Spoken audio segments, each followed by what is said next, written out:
we got Jack Smith, former special prosecutor, testifying in front of the House Judiciary Committee, a lot of which, of course, was taking place during yesterday's live stream. So I didn't get to watch, the vast majority of it, but I think we had more fun over here anyway.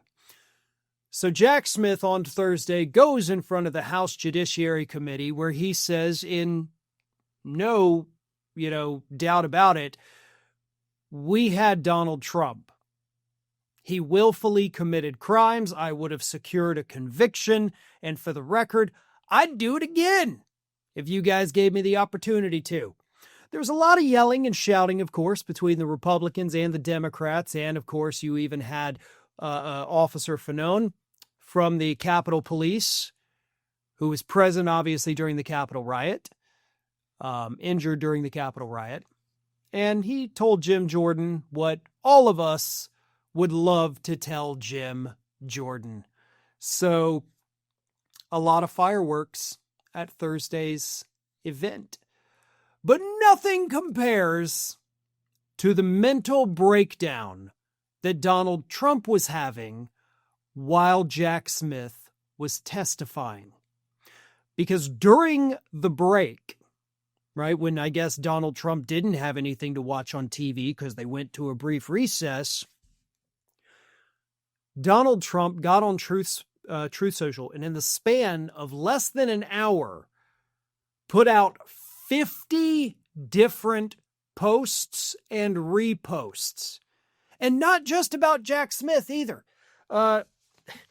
Trump was posting old video clips, pointing to followers' comments about ICE in Minneapolis, made unfounded accusations against Governor Tim Walz. He posted a clip encouraging the Supreme Court to allow him to boot federal Fed Governor Lisa Cook. He had TikTok videos of far-right podcaster Megyn Kelly interviewing former actor James Woods. He would repost comments that his fans were making on the posts he was making. The dude just absolutely lost his mind. And that's not even the worst of what he did. Those are just some of the weirder, more bizarre things that our social media addicted president did. He also, of course, called for Jack Smith to, for reasons unknown, be criminally prosecuted, saying this: "Deranged Jack Smith is being decimated before Congress. It was over when they discussed his past failures and unfair prosecutions. He destroyed many lives under the guise of legitimacy. Jack Smith is a deranged animal who shouldn't be allowed to practice law. If he were a Republican, his license would have been taken away from him, and far worse. Hopefully the Attorney General is looking at what he's done, including some of the crooked and corrupt witnesses that he was attempting to use in his case against me. The whole thing was a Democrat scam. A big price should be paid by them for what they have put our country through." I'm fine. I'm an American living in America, in an American state, in an American city. I didn't go through anything with that. In fact, the only thing I did go through with that was really disappointing and had a negative impact on me was when they just dropped all the prosecutions. Or, of course, I guess technically the fact that they slow-walked it because Merrick Garland, our Attorney General for 4 years under Biden, was one of the worst we've ever seen.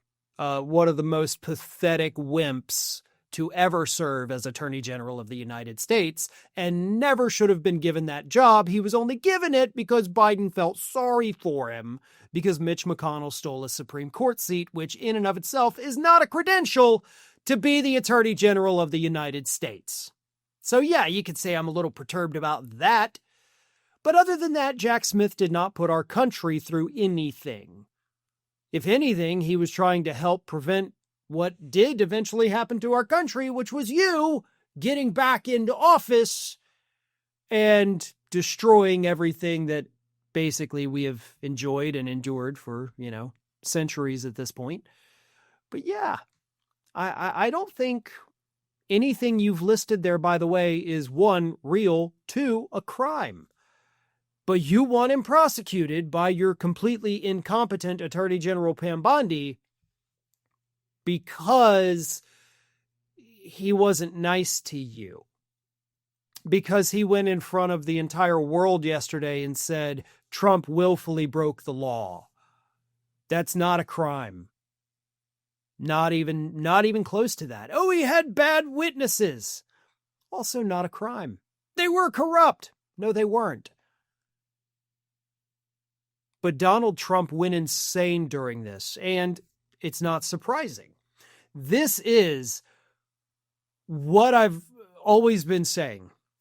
When Donald Trump hits these periods of intense stress, what happens is that his mental state gets worse than it usually is.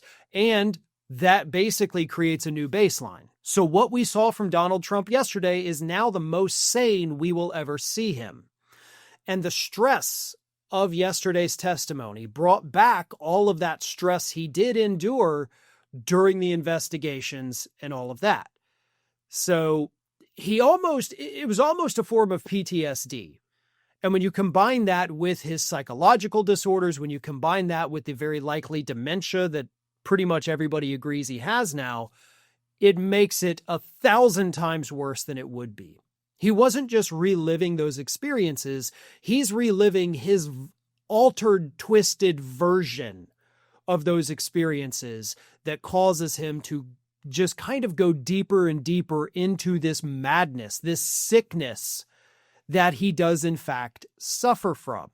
And it is a sickness, right? Dementia is an illness. It is a disease. That is how it is classified. And that is how we need to start referring to what Trump is going through. It is his sickness. And that is the narrative that we have to continue pushing out there. But we also cannot let things like this, his 50 posts yesterday, hell, he did over 100 posts overnight too. Over 100 posts throughout the night last night. Ranging all kinds of issues again. Like there was no coherent theme. There was no let me lay out in a series of 100 tweets what I want to do for the next 3 years. It was all kinds of crazy crap where he's trying to justify his first year in office. He's like, I saved TikTok and nobody gives me credit for saving TikTok. No, TikTok is now fully owned by the right-wing echo chamber. You didn't save it. You converted it into something that is going to kill it, kind of like Elon Musk has done with Twitter. And I'll repeat again, if you're on the left and you're still on Twitter, you are doing a tremendous disservice to the movement on the left. I don't care that, I got such a big following over there. And no, I'm actually spreading. Get the hell off there. There is no justification for still being on Twitter other than your own vanity. There. I said it. I mean it. Get off Twitter on the left if you're still on it. There are plenty of alternatives. You don't need to be there other than to, oh, look, I got a bunch of followers. I don't want to abandon them. Do it. You're staying there for yourself, and that is very selfish. And it's counterproductive to, what we're doing over here. So please get off of there. Otherwise, Donald Trump is not behaving like a normal human being. The average person, a sane person, does not post 50 times on social media because they got triggered by a congressional hearing. They're not staying up all hours of the night at 79 years old, posting more than 100 times this entire stream of consciousness that they have because they can't sleep. These are not normal behaviors. If any one of us did that, our employers would be calling for, hey, we need to have an evaluation. We need to have a talk with you. I need you to go to the doctor. If you had a family member that was doing this, you would sit them down and be like, hey, we think there's something very wrong with you. But this is the president of the United States. This is the guy with his finger on the nuclear button. And we cannot sit here and act like any of this is normal human behavior because it's absolutely not. But it rises to a whole new level of being unacceptable when it's coming from the 79-year-old President of the United States. Thanks for watching, and if you are not already subscribed to the channel, please do so, and do not forget to like and comment and share widely among your friends.